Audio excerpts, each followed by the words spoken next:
Hello everyone, welcome to Debug UPSC. In today's video, we will talk about the main syllabus, especially about the GS2 paper. Okay, so without any further wasting our time, let's get into the video. Now, ये आया GS paper 2. तो GS paper 2 में जो important part है वो governance, constitution, polity, social justice and international relations. Okay, so we will take the elaborative syllabus. First is the Indian Constitution.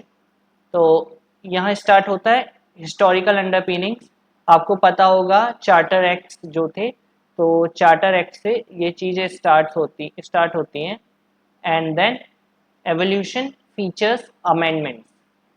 ये constitution के बारे में बात कर रहे हैं. कॉन्स्टिट्यूशन कैसे कॉन्स्टिट्यूशन बना, कैसे आगे चल के उस पर चेंजेस आए, and what are the important features of the constitution and significant provisions. And the most important part here is the basic structure. What is basic structure?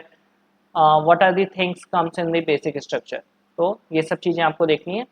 And now union and states के बारे में है कि उसकी function responsibility क्या होती है, क्या चैलेंजेस होते हैं. फेडरल स्ट्रक्चर आपको पता होगा, फेडरल स्ट्रक्चर के अंदर ही ये सारी चीज़ें आती हैं. ओके, फेडरल को हम डिवाइड कर लेते हैं स्टेट पे, सेंट्रल पे. ठीक है, तो स्टेट एंड सेंट्रल यहाँ डिवाइड हो जाते हैं. इसी को हम फेडरल फीचर कहते हैं ऑफ द इंडियन कॉन्स्टिट्यूशन. फिर यहाँ डिवोल्यूशन ऑफ पावर, आपने लिस्ट पढ़ी होगी, concurrent list, state list, union list. Then the finances up to local levels and the challenges therein. ठीक है, फिर सेपरेशन ऑफ पावर. अगेन यहाँ जुडिशरी, एग्जीक्यूटिव एंड लेजिस्लेटिव में क्या क्या सेपरेशन है, क्या पावर का डिफरेंस है, वो सारी चीज़ें यहाँ आपको पढ़ना है. ठीक है, फिर इंडियन कॉन्स्टिट्यूशन स्कीम का कंपैरिजन अदर कंट्रीज से. ठीक है, कि European I will say UK का कॉन्स्टिट्यूशन इंडिया के कॉन्स्टिट्यूशन से कितना डिफरेंस है, यूएसए का कॉन्स्टिट्यूशन कैसे डिफरेंस है, and other like Russian which is the USSR, और आपको जापान, आयरलैंड, ये सारे कॉन्स्टिट्यूशन से आपको डिफरेंस देखने को मिलेंगे. ये सारे आपको रीड करना है. Then the parliamentary and state legislature की बात हो रही है. ठीक है, पार्लियामेंट जो कि सेंट्रल लेवल पे, एंड द स्टेट लेजिस्लेचर. यहाँ कई स्टेट में बाइकैमरल है और कई में यूनिकैमरल स्ट्रक्चर है.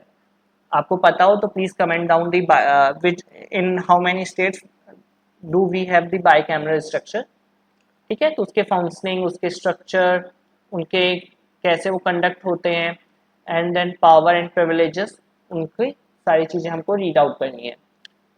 Then executive and the judiciary के बारे में अलग से लिखा हुआ है कि who are the executives and what are the role of the judiciary. तो यहाँ गवर्नमेंट डिपार्टमेंट्स, प्रेशर ग्रुप्स आ जाते हैं. ठीक है, फॉर्मल इनफॉर्मल एसोसिएशंस आ जाते हैं, तो उनका क्या रोल है, वो सारी चीज़ें पढ़नी है. Then the salient features of the representation of people act. ठीक है, ये आरपी एक्ट्स आपको देखने को मिलेंगे. तो आरपी एक्ट का एक्चुअली इसमें इसके क्या प्रोविजंस है, आरपी एक्ट क्यों इम्पोर्टेंट है. ठीक है, ये हमको पढ़ना है. ठीक है, एक्चुअली ये उतना इम्पोर्टेंट नहीं है, बट हाँ इसके हमको कुछ इंपॉर्टेंट प्रोविजंस हमको पढ़ने हैं, उसके अलावा कुछ भी नहीं. फिर यहाँ कॉन्स्टिट्यूशनल पोस्ट के बारे में बात की गई है, तो इनडायरेक्टली कॉन्स्टिट्यूशनल बॉडीज की बात की गई है. ठीक है, कि कॉन्स्टिट्यूशनल बॉडीज कौन कौन सी होती हैं, कौन से आर्टिकल्स उससे एसोसिएट होते हैं. अगर कॉन्स्टिट्यूशनल बॉडी है तो उसमें आर्टिकल होंगे.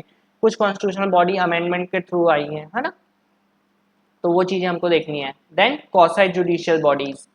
फिर गवर्नमेंट पॉलिसीज के बारे में देखना है. ठीक है, तो ये आपको जीएस पेपर 3 में भी देखने को मिलेगा. ठीक है, जब हम इकोनॉमी की बात करते हैं, जो जीएस पेपर 3 में भी आपको गवर्नमेंट पॉलिसीज की देखने को मिलती हैं, बट ये एसोसिएट होंगी कि जो डिफरेंट पॉलिटिकल कॉन्स्टिट्यूशनल बॉडीज है, तो वो किससे एसोसिएट्स होती हैं, तो उसको लिंक करके हमको पॉलिसीज पढ़नी है. Then development process and development industries. ठीक है, तो इसमें एनजीओज, सेल्फ हेल्प ग्रुप्स. ठीक है, और इसमें अदर प्रेशर ग्रुप्स भी ऐड कर लीजिए. प्रेशर ग्रुप्स यहाँ भी ऊपर लिखा था. ठीक है, प्रेशर ग्रुप्स के बारे में भी आपको पढ़ना है. फिर यहाँ जो अदर इंस्टीट्यूशंस, आपको स्टेट वर्ड के बारे में, ठीक है, जो कॉन्स्टिट्यूशन में मेंशन है स्टेट वर्ड के बारे में आपको यहाँ रीड करना पड़ेगा.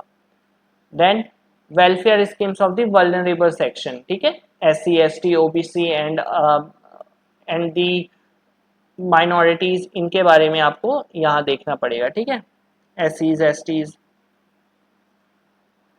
फिर इधर देखेंगे तो आपको यहाँ देखने को मिलेगा social sector, servicing sector relating health education and human resource. तो इनके बारे में ये सोशल जस्टिस का, यहाँ से सोशल जस्टिस आ जाता है, एक्चुअली यहाँ से सोशल जस्टिस स्टार्ट होता है, ठीक है। ये अभी तक हमने कितना पढ़े, गवर्नेंस, कॉन्स्टिट्यूशन एंड पॉलिटी का पार्ट चल रहा था, पर यहाँ से जो आपको देखने को मिलेगा वो देखने को मिलेगा यहाँ से सोशल जस्टिस, ठीक है।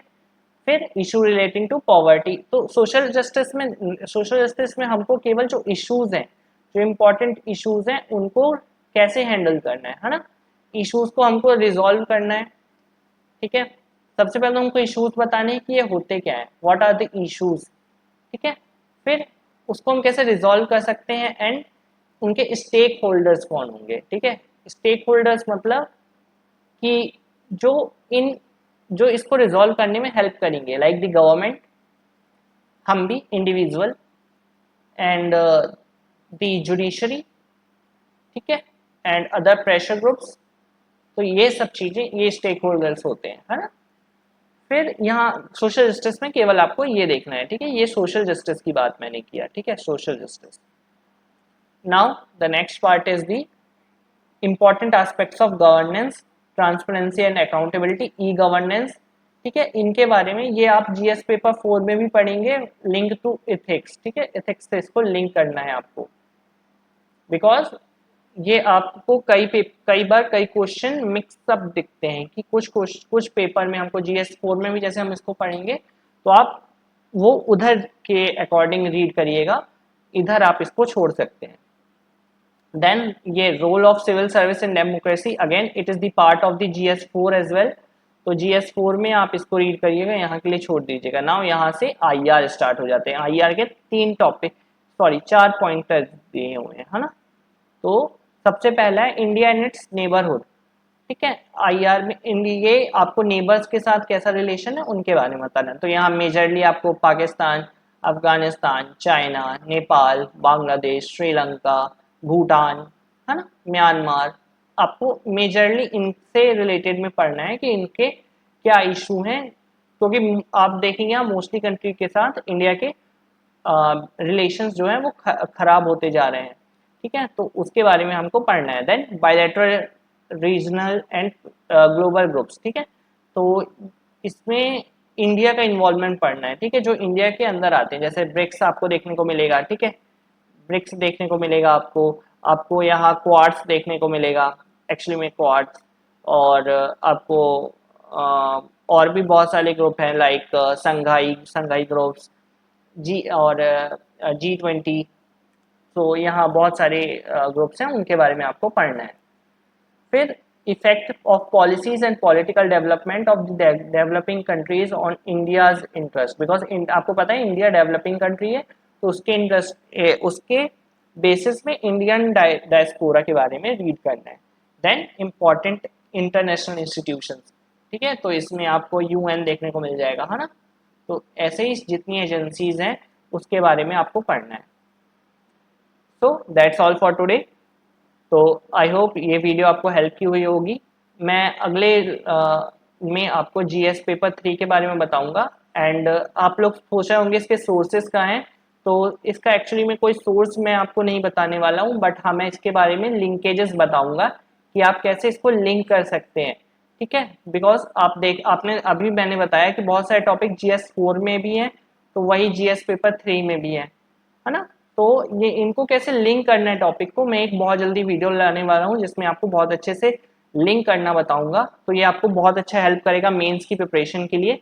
और आपको पता है मेंस के टाइम पे, अभी जैसे मेंस का टाइम चल रहा है, तो यहाँ आपको बहुत ही कम टाइम मिलता है प्रिपेयर करने का। तो अगर आप कितना सिलेबस को शॉर्ट करके उसको लिंक करके पढ़ सकते हैं, तो आपका एक्चुअली में 2 पेपर कवर हो रहे हैं। मान लीजिए ये यहाँ मैंने आपको बताया था कि यहाँ सिविल सर्विस की बात हो रही थी, है ना। तो मैं इसको लिख देता हूँ, यहाँ सिविल सर्विस की बात हो रही थी। तो सिविल सर्विसेज का लिंक जो बताया गया है, ठीक है, वो GS पेपर 4 में भी है, GS पेपर 3 में भी है। तो ये सेम टॉपिक आप अलग अलग तो पढ़ेंगे नहीं, तो इससे अच्छा आप एक ही टॉपिक दोनों पेपर से एसोसिएट करके पढ़ लेंगे, प्लस इसके PYQs कैसे लिंक करने हैं वो मैं आपको next not next but upcoming videos में बताऊंगा। पहले मैं ये जितने पेपर्स हैं मैं पहले सिलेबस पूरा कवर कर लूँ। Okay, so thank you. If you are new please subscribe to my channel. Thank you.